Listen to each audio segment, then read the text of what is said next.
This is the second video of a look at old World of Warcraft guides.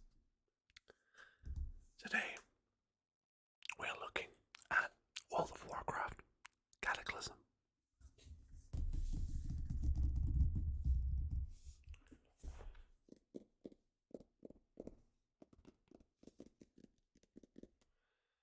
This came out in 2010, and as you can see, there's plenty of wear and tear throughout, if you can see here and down there, of course. Yeah, there's plenty of wear of this book particularly, even more so than the Wrath the Lich King book. A lot more, actually. Because this one, Cataclysm really was, when I was at the height of my, it was really the height of me playing World of Warcraft, and I was the most into it to the point where around the time of 2010, I was very, very rarely playing other things at all. Very rarely. Some console games, but usually just World of Warcraft. So today we're going to have a look at this one. Yesterday we looked at Wrath the Lich King. Today, Cataclysm. A new age has begun. Deathring's return resulted in massive changes to the world of Azeroth. The Cataclysm reshaped the lands, resulting in new challenges to any adventurer brave enough to face them. The official strategy guide for World of Warcraft Cataclysm prepares you for all the changes and threats which await you and your friends.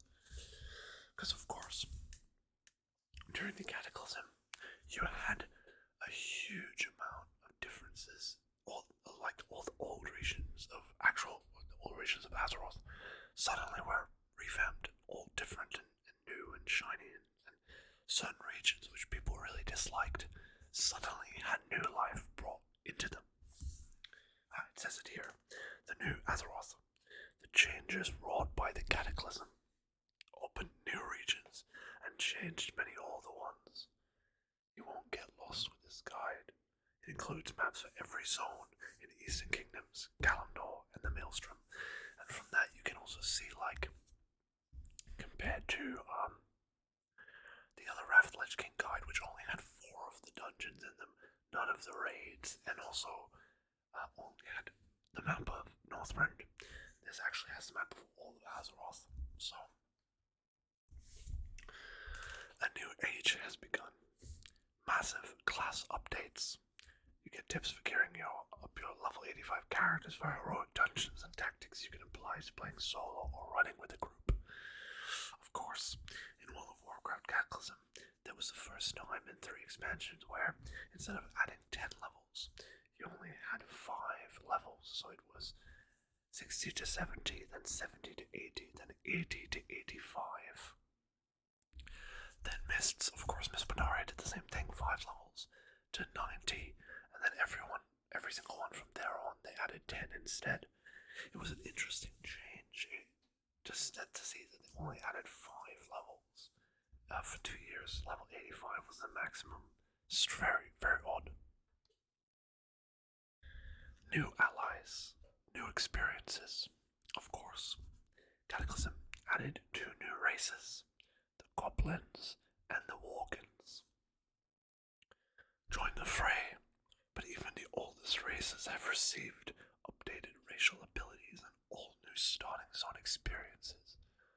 For example, 2 of the biggest examples of that were gnomes and trolls, because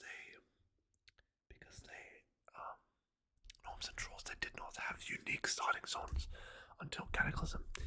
They started, how do I put it?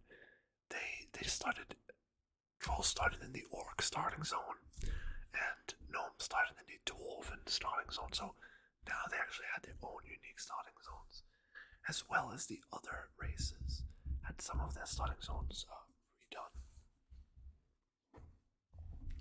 So of course we have Neltharion, or Deathwing, on the front.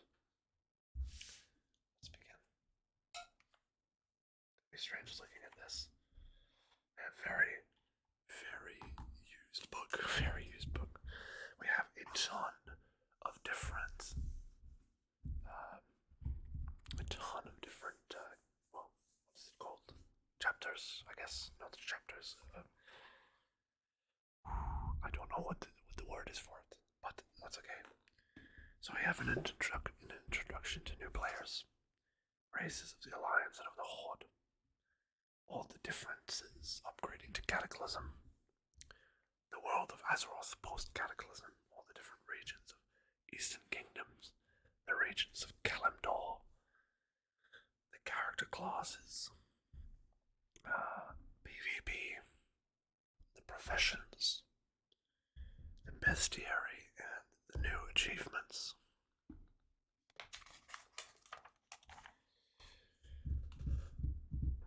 Here we go. An introduction to World of Warcraft. World of Warcraft went online 6 year. Hold on. I don't know if you can see that. That says World of Warcraft went online 6 years ago. Not 6 years ago. Oh my god, I never noticed that. That is funny. Wait, this is how could they do that? That's right at the beginning. How would I have missed that? That's wild. Also, 6 years ago. Now it's what? World of Warcraft is 19 years old. Yeah, 19 years old this year. That's crazy. That's crazy. So it's basically telling you about who is this for, why should I play it, and what does it have for me, right?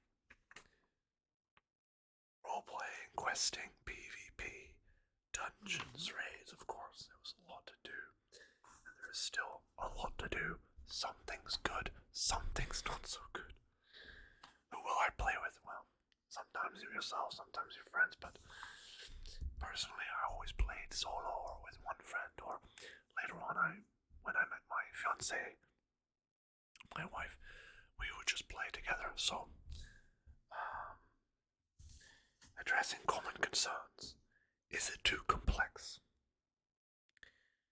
No, it's not. It's one of the simplest things to get into. In fact, it is very, very, very simple. Early on, especially in the game, it's completely...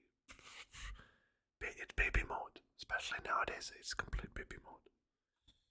Will I become addicted? Well, no. Maybe back in the day, but not now. It's very, God, it's hard for me to launch the game. Even play it any substantial amount of time is rare, so. What about allowing children to play? I mean, I played it since I was 8. Is that correct? No, I was 7 turning 8. Yeah, that's right. I was fine. Alright, picking the right realm. Tuesday downtown, they still have that. Or is it? Yeah, so it's Tuesday because it's Wednesday night, right? Types of realms, RP, PvP, I think that's gone, isn't it? Making a character. Some restrictions, but you see all the different races, all the classes that they can play, but now practically almost every single class can play every single race.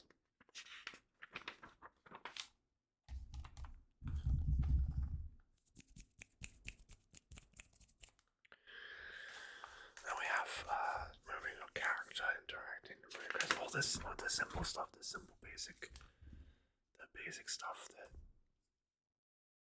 even I'll hold the page because you won't be able to see it if I put it down there. It's a bit annoying. Sorry about that. Combat, loot, inventory, action bar, mouse bar, save buffs, game interface, target mode. I mean, just all of the different basic stuff, maps, calendar, interface bar, and then this is fantastic if you're a new player.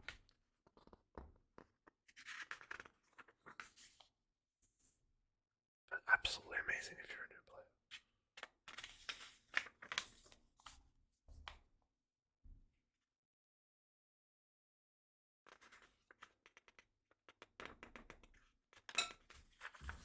The camera, the quests,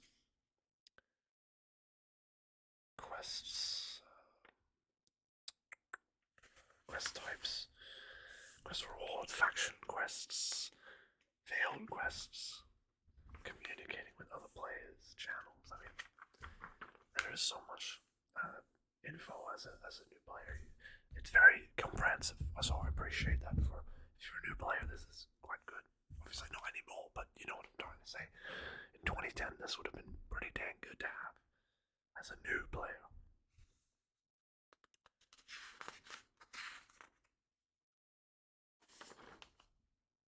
Interacting with other characters, guilds, groups etiquette. Oh, let's have a look at this. Might be interesting. So we have group etiquette, right? Okay, this is the stuff that you really want to be doing or not want to be doing when you're in a group. So what do we got? Let's have a look what it says. Okay. We see be polite, communicate, say thanks when someone helps. But I mean, it's just baby stuff. Everyone knows this. Confirm what role you need to play in the group. Tank, damage, or dealer or healer. If your class have share any requests. Tell the group if you leave at a certain time. Share some resources fairly. Do not loot when others are still fighting.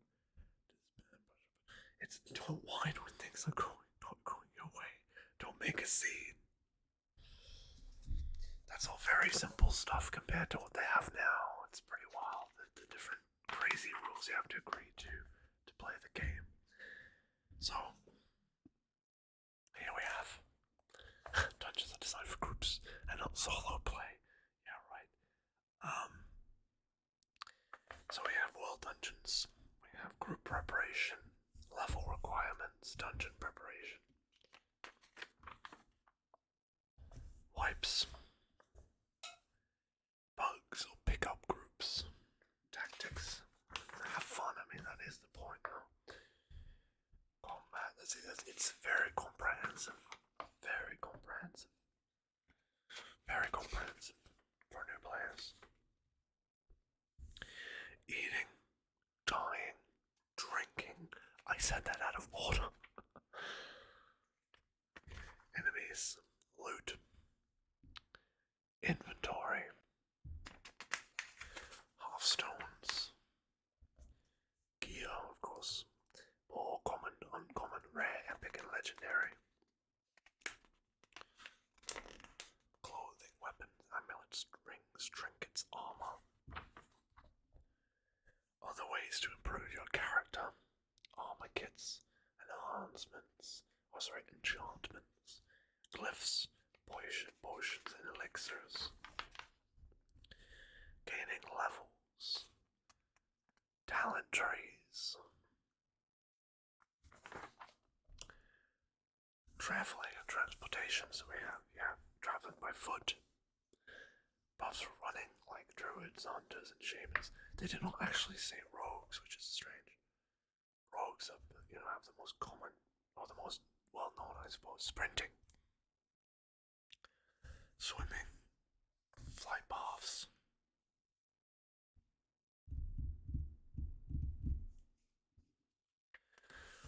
We have alliance ships, zeppelins for Horde, Deep Run Tram, and the Silver Moon Portal.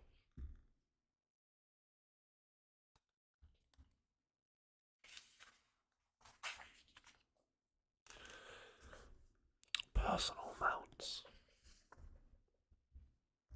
Personal mounts. So the Draenei, of course, have Elex.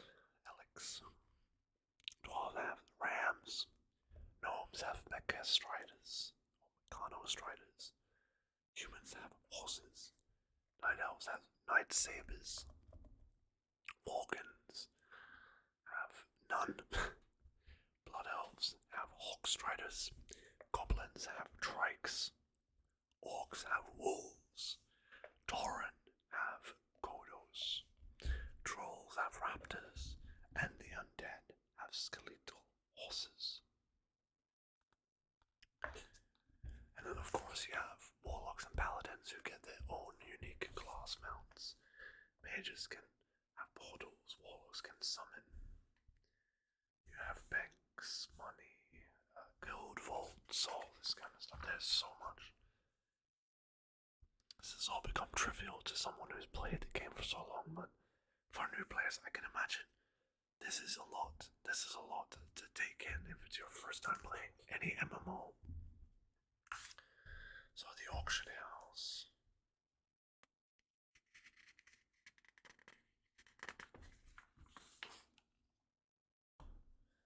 Professions, of course. So we have alchemy, blacksmithing, enchanting, engineering, inscription, jewel crafting, leatherworking, tailoring. Then you have the gathering professions, skinning, mining, and herbalism, archaeology, cooking, fishing, and first aid, which does not exist anymore.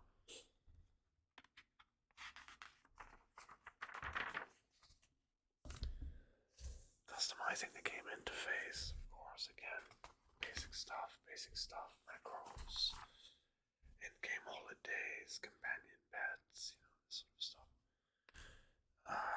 Things like gifting people things, haircuts, very basic stuff. But for the time, I suppose it was very different than it is now. Achievement hunting, open world, PvP.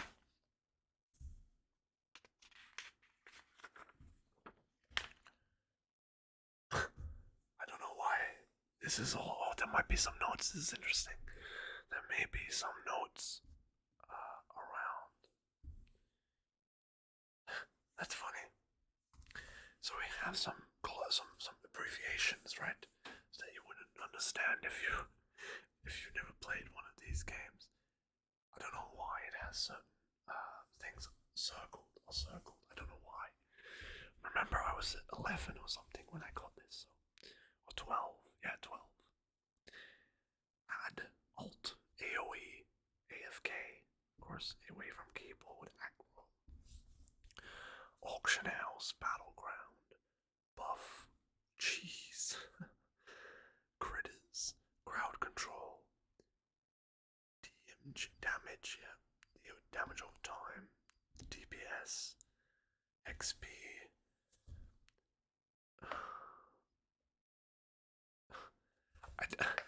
I've not.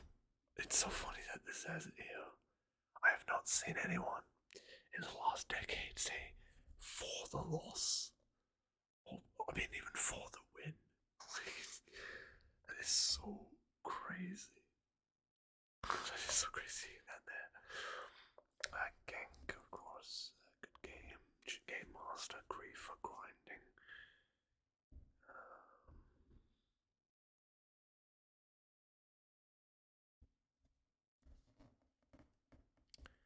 Guiding. Kill on sight. Look for group. Look for more. Lol. Oh god. Okay. Line of sight. Loot. Level. MMORPG. Oh god. Need before greed. Newbie ninja. Pork pulling. PvE, PvP. Respawn rest. My god. Twink. Yeah, that has a different meaning now, doesn't it?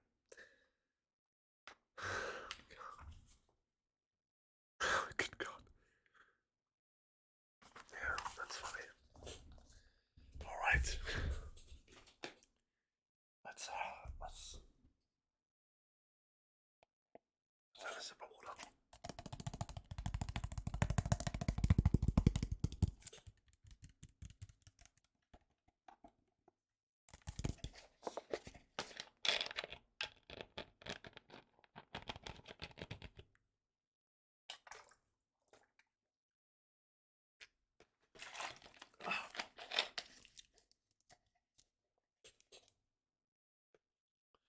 Very refreshing. Okay. Of course, Horde and Alliance. I'll have to go over that again. Here we go. So, these are the Dreadeye. I don't know if this is an actual character, but this looks like the Draenei from the Burning Crusade cinematic. And their home city, of course, is the Exodar. I'll read. Fuck it. I'll read the description. The Draenei are an intelligent and spiritual race who have no longer a world. The Draenei are an intelligent and spiritual race who no longer have a home world of their own. They fled both their home planet of Argus and then Outland as well. The Legion, a force of horrible evil, has stalked their efforts at every turn. Currently, the Draenei have crash-landed on Azeroth in their capital ship, the Exodar. Though their ship's engines have been sabotaged, they are ready and willing to contribute the battle against evil. Draenei are dedicated to magic and their holy light. They have a spiritual affinity with the Naru, energy beings who serve the holy light. They are between 7 and 8 foot tall, with long tails and bipedal hoofs. Females have horns of varying shapes and sizes. Males have unique cranial and facial features. Your first day as a Draenei, you can see here, that's our mist isle, that's right. See how this is far more in depth. Dwarves are hardy people due to no doubt living for generations in cold regions, frequently in underground fortresses. Masters of stone and ore. Dwarves are equally skilled at building cities and crafting weaponry. Dwarves are treasure seekers, explorers, and courageous fighters. They are 4 to 5 feet tall, stocky, and muscular. Males prize their elaborate beards, females their decorative hairstyles and piercings.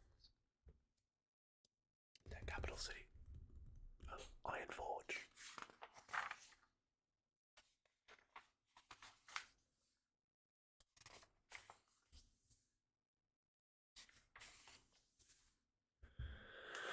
The eccentric gnomes once thrived in Gnomragon, city deep within the mountains beneath Dunmoreau. When attacked by the Trogs, the clever gnomes released toxic radiation against their attackers and the gnome citizenry as well. The surviving gnomes fled the city, still sharing their inventions and odd devices with others. They currently use Ironforge, the dwarven capital, as a place of refuge. Gnomish and goblin engineers have a long-standing rivalry. It's uncertain to outsiders which side is more dangerous to friends and enemies. Gnomes are approximately 3 to 3 foot tall, being the shortest sentient race in Azeroth. They have petite bodies, but larger facial features.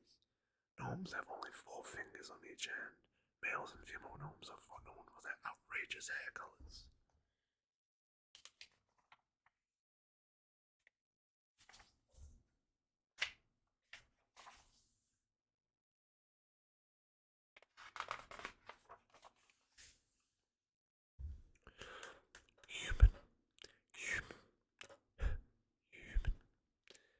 Humans are both proud and ambitious, seeking comfort and glory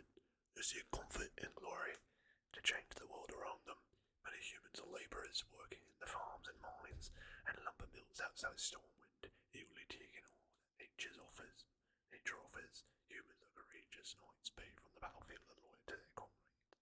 They're between 4 to 6 feet tall, short kingsmen, strong and healthy. Human physical traits vary greatly, with a wide palette of skin and hair colors.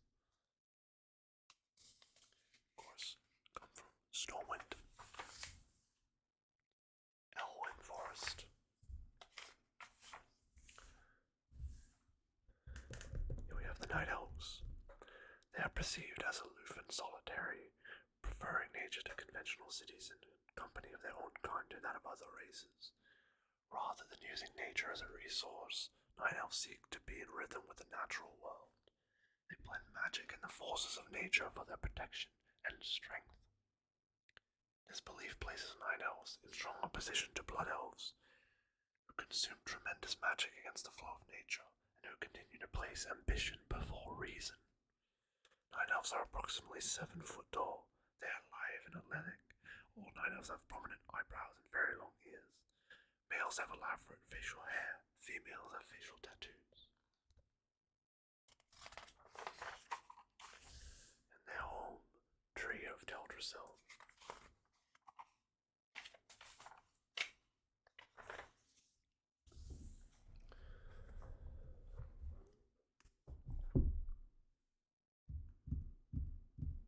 Then we have Worgens. It was once thought that the Worgen were evil creatures that came to Azeroth from another dimension. Time has proved this false, as newer knowledge reveals that Worgen are descendants of cursed Night Elf and Druids. These Druids worshipped Cauldron and would take on the form of a wolf. Eventually, this sect lost themselves in madness, and their curse had continued for many generations. The Greymane Worgen are infected with this curse, but they also fought hard to retain themselves and developed a partial cure to this illness. As such, they are not driven towards uncontrolled violence. These Worgen have reached out to the Alliance, forming the 6-member race of this group. These Worgen are both human and wolf, able to pass between the two forms.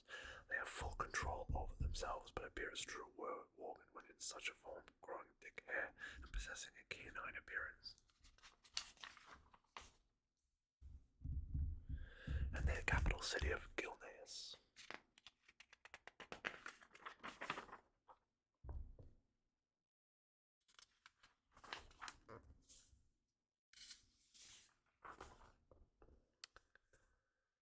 Everyone's favorite, the Blood Elves. The Blood Elves are so named in honor of their high elven ancestors who died during the Scourge invasion of their homeland, Quel'Thalas. Blood Elves seek power through arcane magic, bending it to their will to create warped, beautiful surroundings. Fiercely loyal to their race, Blood Elves will do anything to avenge their ancestors and reclaim their magic power. They are survivors hoping to regain glory once again. Those of a weak disposition are unable to control their power, their lust for power. Their lust for power and magic just burns away at their wills and turns these elves into pathetic, weaker versions of what they once were. They are about 5 to 6 feet tall, slim, and wiry. Their hair and skin color reflect their affinity to fire and sun. All Blood Elves have prominent eyebrows and long ears. Males have minimal facial hair. Females have elaborate ear jewelry. The capital of Silvermoon. Goblins.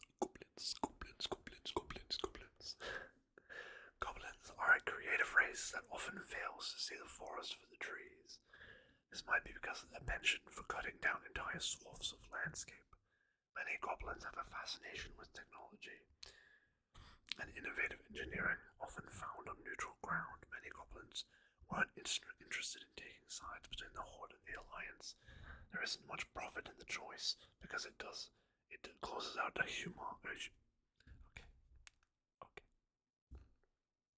There isn't much profit in the choice because it closes out a huge market from the other side. However, recent developments in the world have made it impossible for all of the goblins to sit on the sidelines. As such, some have joined the Horde and are ready to lend their inventions to the cause. Goblins are tiny creatures, though gnomes still push them out for the title of the smallest variety. These green-skinned people have long ears and equally impressive arms for their size.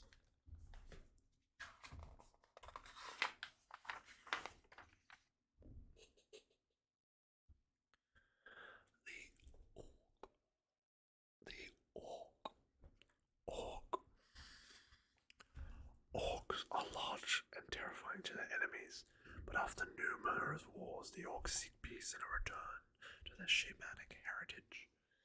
Thrall, their great war chief, led his people to Durotar, chosen due to its desolate climate and isolated position. Due to their warring heritage, orcs are courageous on the battlefield. They are also a hardy people, seeking a new path to honor and glory. They're approximately 6 foot tall, with muscular physiques. Males have very long and unusual facial hair. Females have eccentric hairstyles and unusual piercings. All orcs have a variation of green skin. Obviously not the case anymore. I mean, I guess that wasn't true in general to begin with. And obviously the capital of Orgrimmar.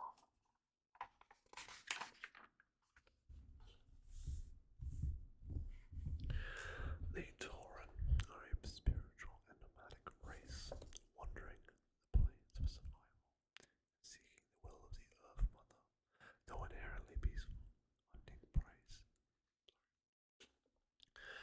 Though inherently peaceful,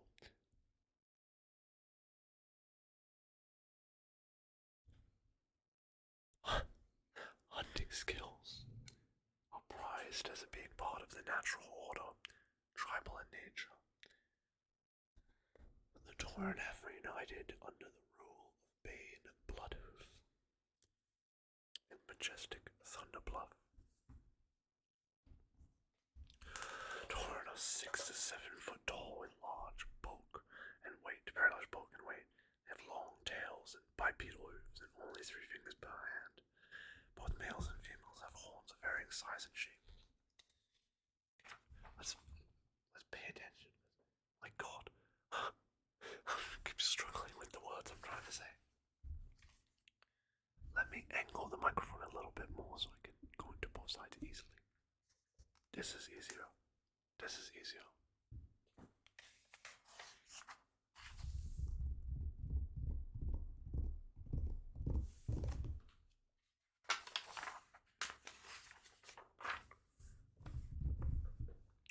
The Darkspear trolls fled Stranglethorn Vale after generations of wars and with other tribes and invaders. The orcs offered the trolls a new homeland in Duradar. Sentient village is named in honor of the trolls' fallen leader. This was a temporary settling point for the trolls, but they've now pushed out of the Echo Isles, just off the Duradar coastline. Trolls are wild from living in the jungle. They are also superstitious due to their tribe's spiritual practices. They are 7 to 8 foot tall, the tallest race in Azeroth. Males frequently squat in place, but females do not. Trolls have 3 fingers per hand and 2 toes per foot. Both males and females have a variety of dusk styles and wild hairstyles.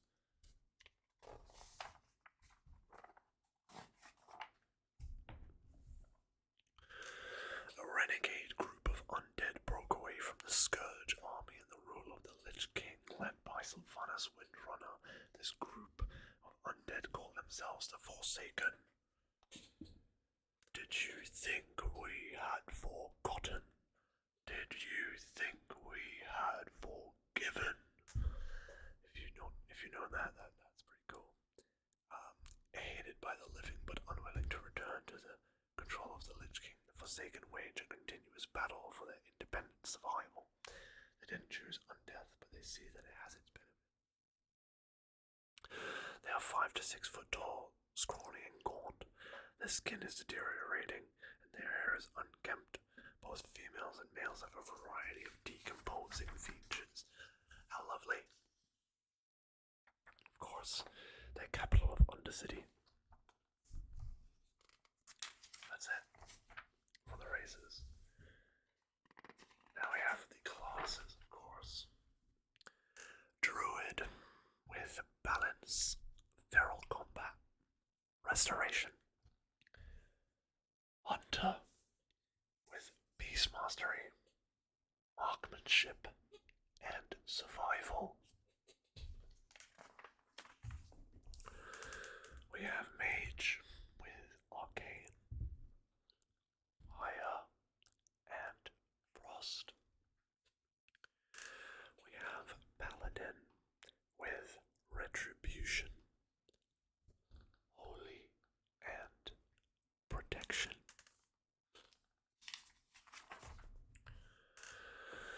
We have priests with shadow, holy, and discipline. We have rogues with assassination, combat, which is now outlaw, and subtlety.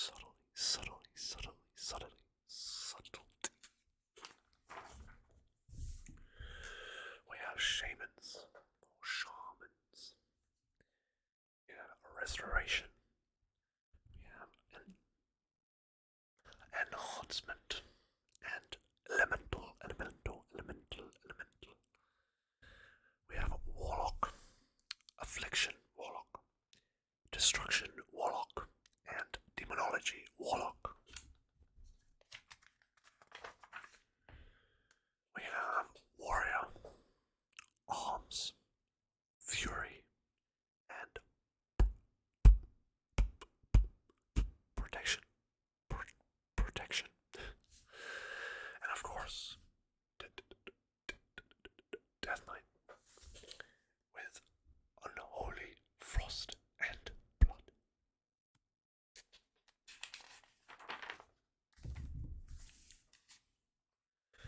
Beyond the fall of the Lich King, when the Horde and the Alliance focused on the Lich King, the Scourge in Northrend, and ancient evil stirs, essentially undetected in the South Seas. Deathwing, Lord of the Black Dragonflight.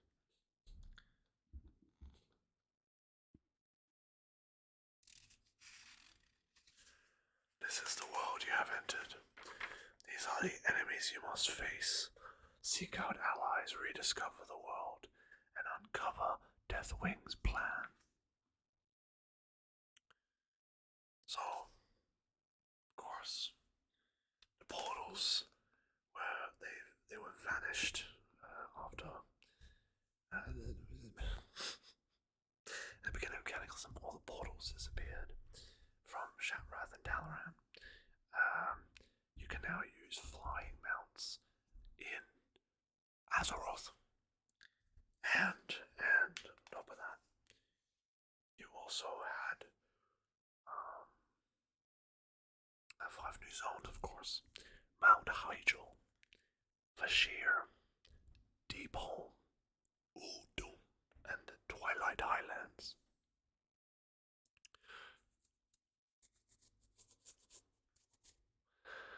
On top of that, we have a few new dungeons that came out in the beginning of Cataclysm. Blackrock Caverns, Grim Patrol, Hall's Origination, Throne of the Tides, the Vortex Pinnacle, and the Stone Core.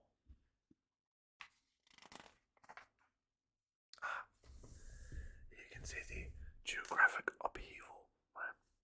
So you can see all the different zones, who they are controlled by, and what level is recommended for each zone. So there's something interesting here, actually. That Silverpine Forest, Ajara, Northern Barrens, and the Ghostlands, they're all considered Horde territory, even though there's no starting, it's not a starting zone, they're considered Horde territory. Whereas Bloodmist Isle, Darkshore, Loch Madan, Redridge Mountains, Duskwood, and Westfall are considered Alliance territory.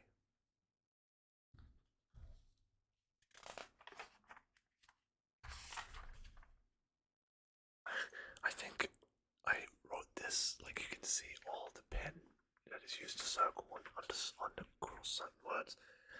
I think that's done because I choose to either level into a certain regions, or I think what happened is I leveled a character and I leveled it through the regions that I underlined. I'm not sure though. Can't think of any other reason why I'd do that.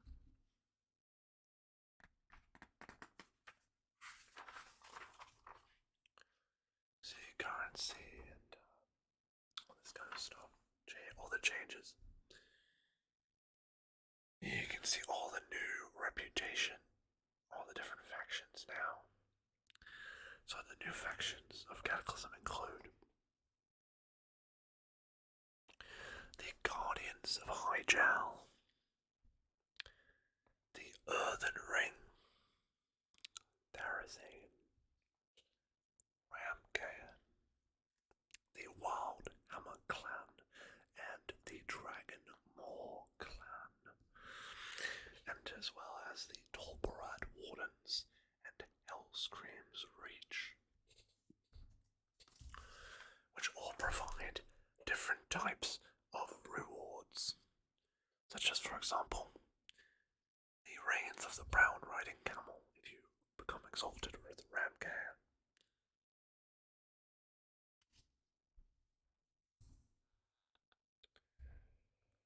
The Reigns of the Spectral Steed and the Reigns of the Drake of the West Wind if you become exalted with the Baradin Wardens. The same Drake and Reigns of the Spectral Wolf if you become exalted with Hellscream's Reach.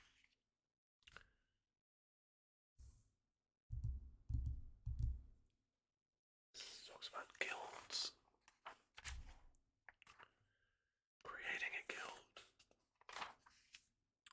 Guild bugs, guild benefits, guild achievements, guild reputation. There's a lot. And now we finally got into the world post-Cataclysm. So here we can see every single region in the game. Abyssal Depths. This is Vashir. Oh. Okay, so it's alphabetically. Abyssal Depths. Arathi Highlands.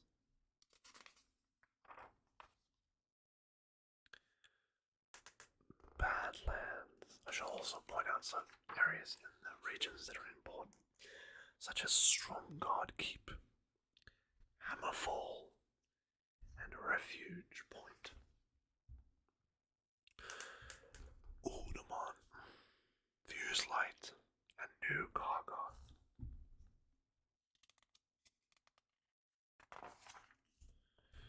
The Blasted Lands includes Netherguard Keep, the Tainted Forest, and of course, the Dark Portal. The Burning Steppes contain Morgan's Vigil, Jessel Grip, Flame Crest, and of course, Blackrock Mountain.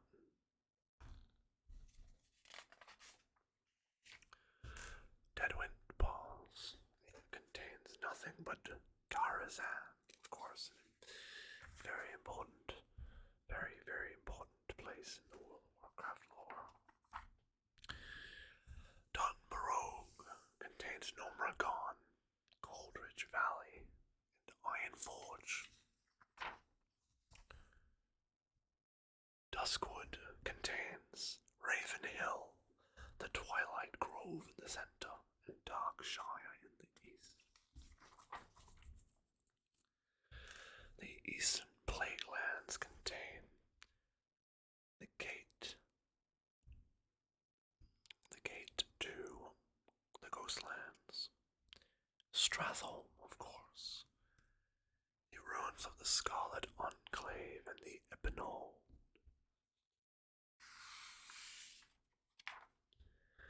Elwyn Forest contains Goldshire, Northshire Abbey, and Stormwind. Eversong Woods contains Silvermoon, the Sunstrider Isle, and the middle section of the Dead Scar, going from the Isle of Quel'Thalas to the Ghostlands.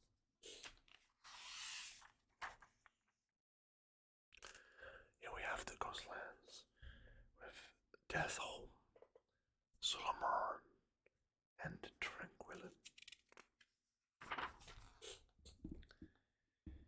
Bradford Hills contains the ruins of Alterac, the Dalaran Crater, Durnold Keep, and Tarren Mill.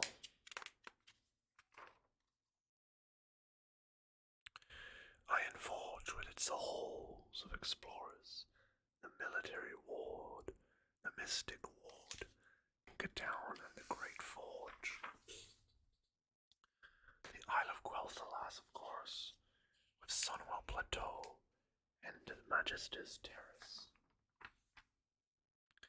Kelpdar Forest.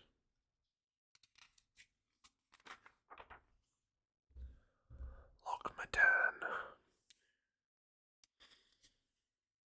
with Delsalmar. The ruins of the Great Dam and the Far Strider Lodge.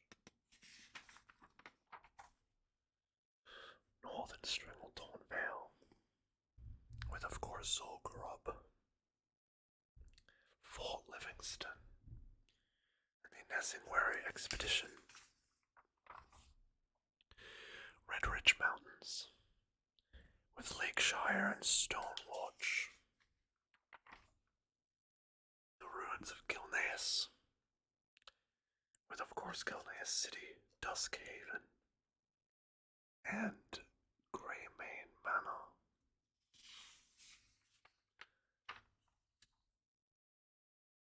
Searing George with the Iron Summit, the Cauldron, and Thorium Point. The Shimmering Expanse.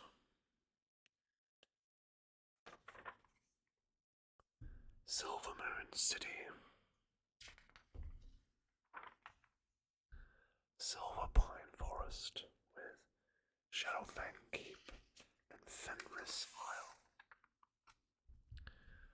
Stormwind with its many districts. And the ruins of the park, which now of course have been converted into Lion's Rest. Swamp of Sorrows.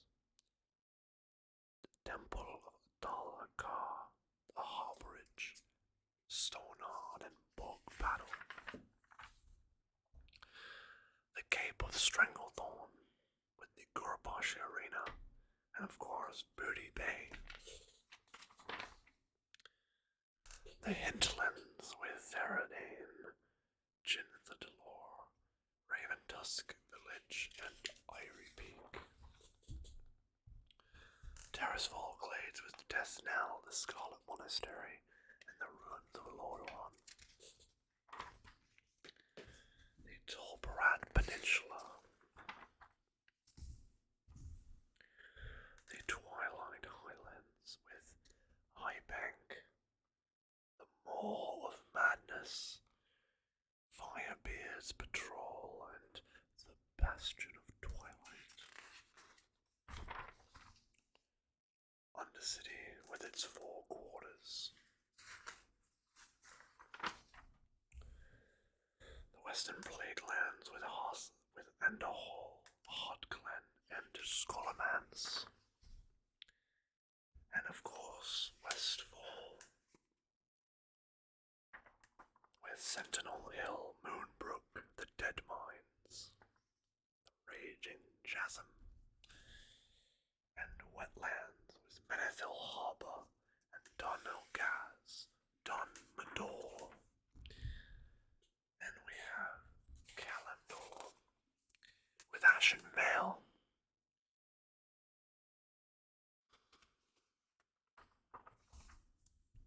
Jara with the Bilgewater Harbour. Azurmist Isle with the Exeter, Mammon Vale. Bloodmist Isle with Bloodwatch, Vector Coil. Darkshore, Laudanel, Orbadine, Darnassus with its terraces, Tradesmen, Cenarian, Craftsmen, and Warriors. Desolus with Moradon. Duratar with Orgrimmar. Dustwallow Marsh with the Wormborg, Theramore Isle, and Onyxia's Lair. Fellwood.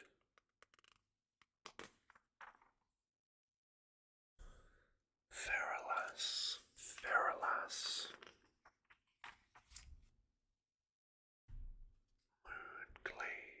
Moonglade. Mount Hyjal, containing the Violens and Nordrasil. Mulgore with the Great Gate and Thunderbluff. The Northern Barrens. Orgrimmar. Many valleys. Wisdom, honor, and spirits. Silithis houses Angarage, of course. The Southern Barrens, with the Resolven Crawl and Resolven Downs. The Stone Talon Mountains.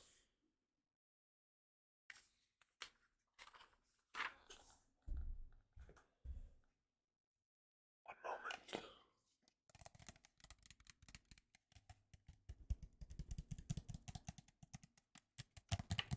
Just one sip of water.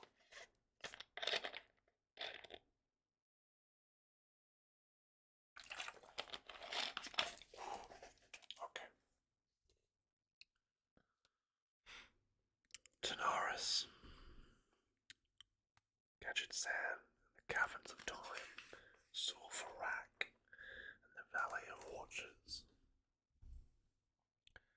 Teldrassil, with the Donassus, the Exodar.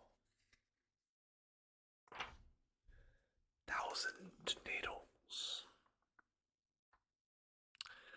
Thunderbluff, the Elder Rise, the Spirit Rise, the Hunter's Rise. Always was my favorite city. Second only. No, it isn't my favorite city. The only ones I'd consider close are Ironforge and Silvermoon. Maybe Donosis. Stormwind's not bad either. Odom. Unguru Crater. Winter Spring. Deep Hole. The Lost Isles. And then, here we have it. Death Knight.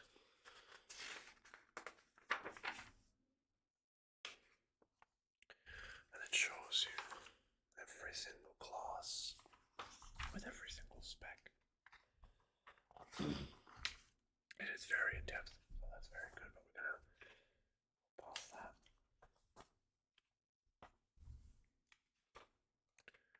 It's very in depth. If you want to play a specific type, this is where you gotta look. It's quite well done for the time. This would have been very useful. I mean, it was. I always used it, so. There's a lot of this, so. I mean, well done. There's a lot of content, especially since I believe this cost the exact same amount as the other book when it was first bought, so definitely has a lot more value for money, I reckon.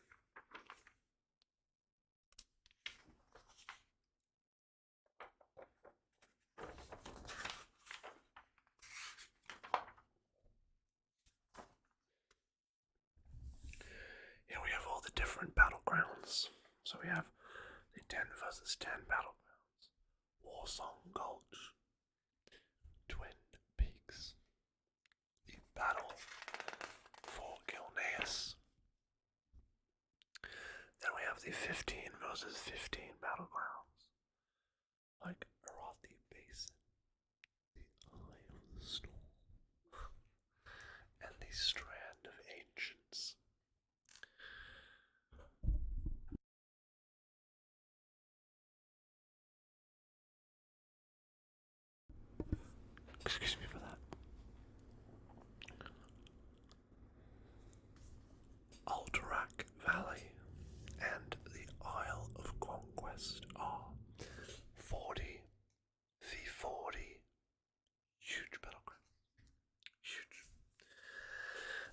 course, just like Wintergrasp in Wrath of the Lich King, Cataclysm brought its own outdoor PvP zone, this time called Tol Barad.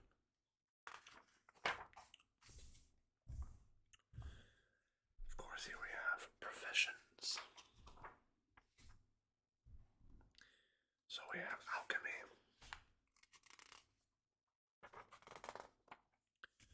blacksmithing, enchanting, engineering, inscription,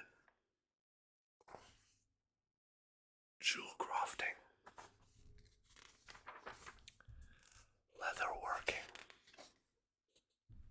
Oh. What is alchemy? Well, let's read. Alchemy is one of the easier crafting professions to pick up and learn if you want to be self-sufficient. Pair alchemy with herbalism so you can gather your own materials. The main components of alchemy are herbs and vials. Other items are required for specific creations, but most part of it's herbs and flasks. They also learn how to transmute certain items into other items. This ability often involves changing element-based items such as brambles and eternals, but also covers metagems and certain ores. It basically allows you to create poisons, elixirs, and such things like this to increase your strength or your stamina or whatever else you need. But it also has some other uses. For example, later on you can create something called the Vial of the Sands, which is practically one of the, well, I would say it's one of the easiest ways to get a mount, a flying mount which can seat 2 people.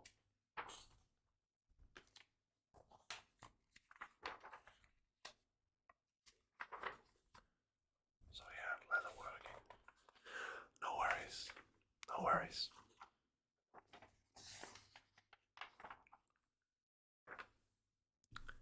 We have tailoring. And then we have the gathering professions of herbalism, mining. Then we have the secondary professions of archaeology, which of course was new in Cataclysm, so it was very much a big thing at the time. But although it was always quite fun, I really haven't seen anyone do archaeology for the last couple of years. It used to be very good.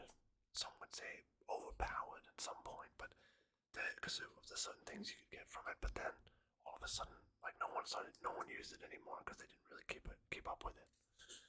Cooking, first aid, which of course is gone, and fishing. First aid was just incorporated into tailoring. And then we have the bestiary. New mounts like the camel or the seahorse. The first time you can have an underwater mount. We have deep murlocs or djinn. These are all the different creatures that are new to Cataclysm. Were new 13 years ago. Right? We have elementals. They aren't new, but they are certain elementals. New, they look very different. Giblins, which are like goblins, but they live under the water. Ettins.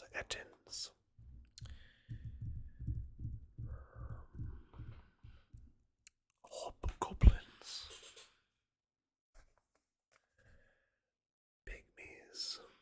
The very, very cool and Egyptian-inspired Tolvia. Stone Trogs. The Twilight Hammer Cult. Some new beasts include beetles, foxes, owls, birds, monkeys, dogs, and shale spiders.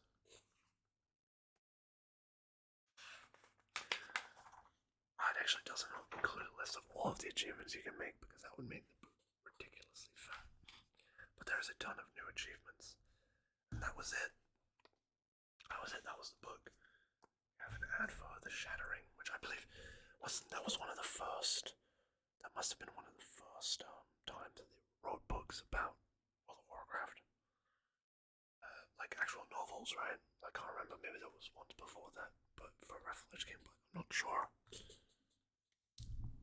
And so that was Cataclysm. Next time, we will be looking at this Mists of Pandaria book. So that is for next video. For the next video, but it should come out relatively soon. So, anyways, thank you for watching, and I hope you enjoyed that. And I see you in the next video. Bye bye. Bye bye. Bye bye. Bye bye.